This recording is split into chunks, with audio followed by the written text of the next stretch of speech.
دايمًا في الحياة في الخير وفي الشر، في الحلو وفي الوحش، بس في حاجات تالتة كده اللي هي الحاجات العايمة، اللي هي الحاجات المنافقة، الحاجات اللي بيكون فيها نفاق، وده يعني حاجة النهارده أو حلقة النهارده، يعني هنتكلم عن النفاق، لأن النفاق ده لمّا تيجي تفكر فيه تحس إن هو منافق أو شخص دي حاجة تقيلة وكبيرة، بس أنت لمّا تيجي تدوّر حواليك صعب إنك تلاقي منافقين، لأن المنافق ده بيبقى شخص بارع في إن هو يخدعك أو يخدع الناس اللي حواليه بحاجة هو مش حقيقته، مش في حياته أصلًا. فإحنا جايين نتكلم النهارده عن حاجة يعني مهمة كل واحد يراجع نفسه فيها، لأن النفاق ده يعني حاجة صعبة وهتفهم ده على مدار الحلقة، فأتمنى في الحلقة الجديدة دي نتكلم عن الموضوع ده بشكل كويس، وتنبيه بسيط يعني إحنا ممكن نخش في حاجات دينية أيوه، فأتمنى لو قُلت حاجة غلط الناس تصلح لي وتساعدني، ولو قُلت حاجة صح الناس تستفيد منها، وأتمنى تكون حلقة مثمرة يعني. عشان ندخل في موضوع حلقة النهارده كده حبيت أعمل مقدمة بسيطة وهي إن دايمًا لمّا تيجي تشوف في الدنيا أو لمّا تيجي تقرأ في القرآن أو تشوف الحياة، في حاجات حلوة واضحة إن هو إنك تصلّي، إنك تصوم، إنك تطلّع زكاة وصدقة، إنك تساعد اللي حواليك، دي حاجات حلوة بتاخد عليها ثواب وآخرتك الجنة إن شاء الله. وفي حاجات وحشة الناس بتعملها سواء قتل، سرقة، اختلاس أو مهما كانت الحاجات الوحشة دي، فهي حاجة وحشة معروف إن هي حاجة وحشة، أنت بتعملها بتاخد ذنب عليها وبتعاقب وآخرتها النار. في حاجات بقى في النُص أنت ما بتفهمهاش أو مش ما بتبقاش فاهمها، ممكن تُقع فيها وأنت مش واخد بالك، والحاجات اللي في النُص دي اللي أنا جاي أتكلّم عنها، والحاجة اللي نوّرت في دماغي الفكرة دي أو اللي خلّتني أدوّر في الموضوع ده، إن أنا وأنا كنت باقرأ في القرآن لقيت آيات فيما معناها يعني إن في ناس بتعيش في حياتها مفكّرين إن هُم بيعملوا الصح، إن هُم عارف أنت بيحاربوا الناس كلّهم عشان هُم متخيّلين إن اللي أنا باعمله ده صح وهُم الناس مش فاهمة، اللي أنا باعمله ده صح واللي حواليّا كلّهم غلط. وفي الآخر بعد وفاته لمّا يتقابل قدام ربنا، يكتشف إن حياته كلّها كانت غلط، أو إن حياته كلّها كانت وِحشة، أو إن هو كان بيأذي الناس وهو مش عارف. فأنا سألت نفسي يعني حبيت أسأل نفسي اللي هو طب هو أنا ممكن أكون من الناس دي؟ طب أنت بتتفرّج عليَّ ممكن تكون من الناس دي؟ وهتعرف ده إزاي؟ يعني إزاي تسأل نفسك السؤال اللي يخلّيك تعرف أنت اللي أنت بتعمله ده هل هو الصح المُطلق أو الصح فعلًا، والّا ده الصح اللي من عيونك أنت صح، فاهم الفكرة؟ فمن ده السؤال ده يعني تحس إن هو مش سؤال بسيط، لأ ده سؤال صعب وسؤال فيه لفّات كتير، ولازم تبقى صادق مع نفسك لأبعد الحدود عشان تعرف تجاوب على السؤال ده. ومن هنا أنا بدأت أسأل نفسي وأسأل اللي حواليّا من حيث أهلي، صحابي، حتى إني سألت شيوخ، وكمان اكتشفت حاجة جميلة جدًا وهي إن دار الإفتاء المصرية ليهم رقم ممكن تتواصل معاهم يعني بشكل مجاني من غير أي حاجة، من غير حجز، من غير أي حاجة.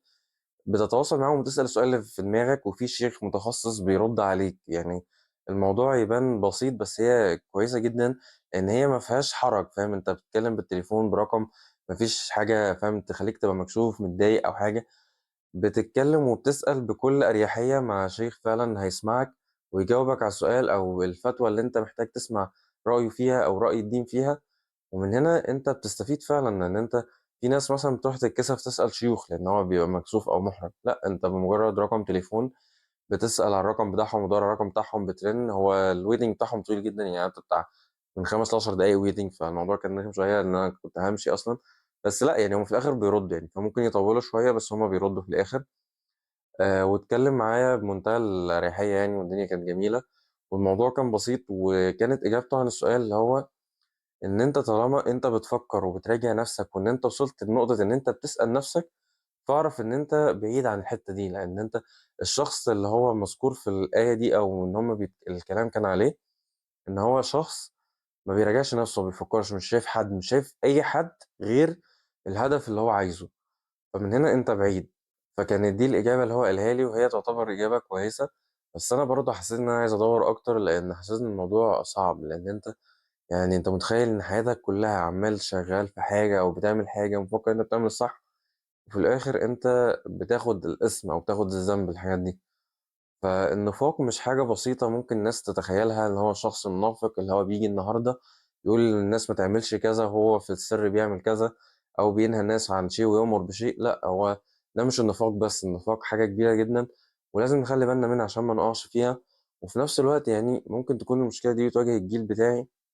إن إحنا ساعات بنحس نفسنا منافقين،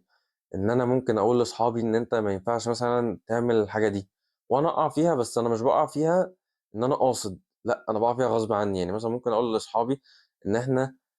ممكن نبطّل أغاني فترة، مع إن أنا باحب أسمع أغاني جدًا، ممكن أقول لأصحابي ما ينفعش مثلًا نشتم، ممكن أنا في وقت من الأوقات لساني يُقع أو إن أنا أتذل من لساني وإن أنا أشتم أو إن أنا أغلط، بس الفكرة هنا إن أنا أو إن باتكلّم بالنسبة عن الجيل أو باتكلّم بالنسبة عن نَفْسي، إن أنا عارف نَفْسي أكتر يعني.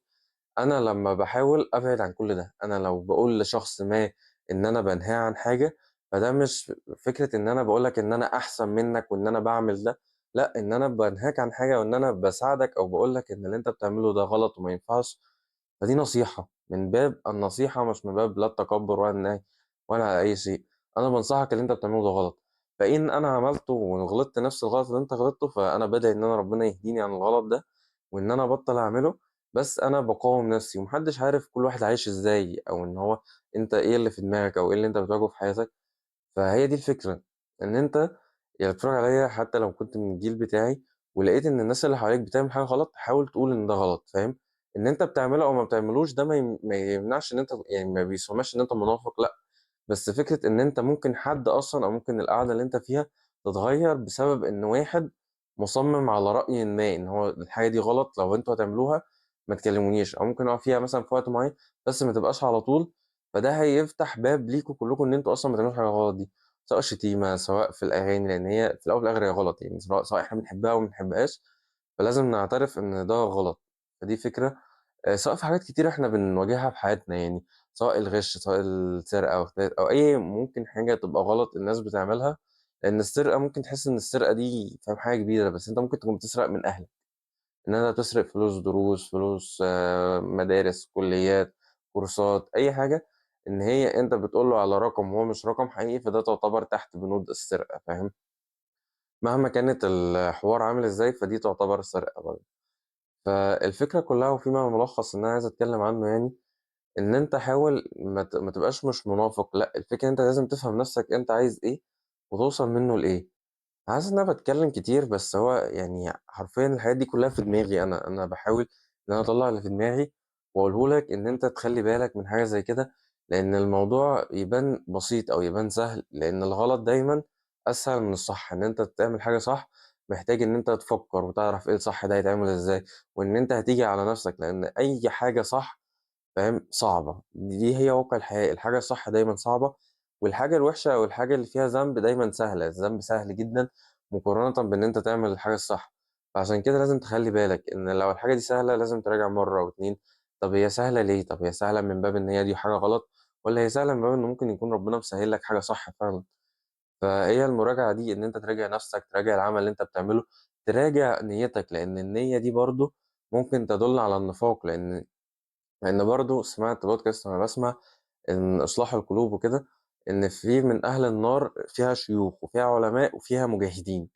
هو أنت متخيّل إن في شيخ وفي عالم وفي مجاهد في النار، اللي هم عارف أنت دول ال3 اللي يعني اللي هم بيروحوا الجنة من غير عذاب أو ليهم تسهيلات كتيرة للجنة، فما بالك ال3 دُولة ليهم مكان في النار، فيعني إيه الكلام ده؟ ففكرتها هنا إن الأشخاص دي بيبقى في ناس منها بيبقى نيّتها أو الغرض بتاعها في الحياة إن يتقال إن الشخص ده مثلًا كان شجاع ومجاهد فقط، ليست خالصة لوجه الله، ده فاهم الفكرة؟ إن هو كان نِفْسه الناس بس تقول عليه إن هو كويس، إن هو شجاع، إن هو كان شخص عالم، إن هو كان شخص عابد، إن هو الناس تشوفه بيصلّي، الناس تشوفه بيعمل حاجة كويسة،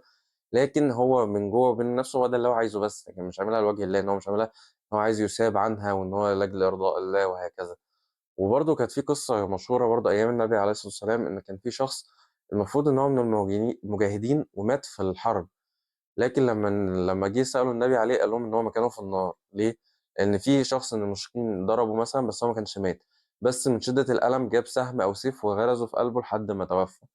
فهو كده قتل نفسه، بس أنت تتخيل إن أنت قتلت نفسك على بُعد خطوات بسيطة إن أنت كده كنت هتموت، فهي دي نفس الفكرة، أنت ممكن تكون بتعمل حاجة صح، بس تيجي في الآخر خالص تلاقيك عملت حاجة غلط ضيّعت كل اللي أنت عملته، سواء بقى فكرة جات في دماغك إن أنت عايز تتحب وتتشهر والناس تقول عليك كويس، لأ إحنا ما بنعملش الحاجة عشان خاطر الناس تمدحنا، إحنا بنعمل الحاجة لوجه الله كده، فاهم، إن أنت بتعمل حاجة إن أنت متأكد إن أنت بتعمل الصح، مهما كان الصح ده اللي أنت بتعمله اعمله لوجه الله واعمله إن أنت تبقى راضي عن نفسك، فاهم، وإنك بتساعد غيرك، مش لأجل نيّة الناس تقول ده شخص مُنفِق أو شخص كريم أو شخص عالم أو شخص مجتهد أو كل الحاجات دي. كل الحاجات دي حاجة كويسة، بس لمّا تكون الحاجة بتعملها لربنا، بتاخد الثوابين، إن أنت بتاخد الثواب إن ربنا كرمك بالثواب بتاعها، والثواب التاني إن هو حُب الناس، لإن يعني اللي ربنا بيحبه بيحبِّب فيه خلقه، دي جملة مصرية مشهورة يعني. فخلّي بالك لإن النفاق من الأبواب السهلة اللي ممكن البني آدم يُقع فيها، بس الفكرة كلّها إن أنت مع مراجعة نَفْسك وإن أنت تفكّر مرّة و2 و3 هتحس إن أنت بتبعد عن الباب ده وبيبعد عنّك، لإن أنت بتراجع نَفْسك، وكل شخص بيراجع نَفْسه وبيراجع قلبه وبيقعد كده ويحاسب نَفْسه، هيحس إن هو لأ، هي الحسبة فعلًا ممكن تطلّع صح وتطلّع غلط، ولو طلّعت حاجة غلط أنت الحق صلّحها، طالما أنت لسه عايش في الدنيا تقدر تصلّحها، لو توفّيت فأنت كده خلاص ما تقدرش تصلّح، فأنت عايش حاسب نَفْسك، راجع نَفْسك يوم بيوم، هتلاقي نَفْسك بتوصل للأحسن.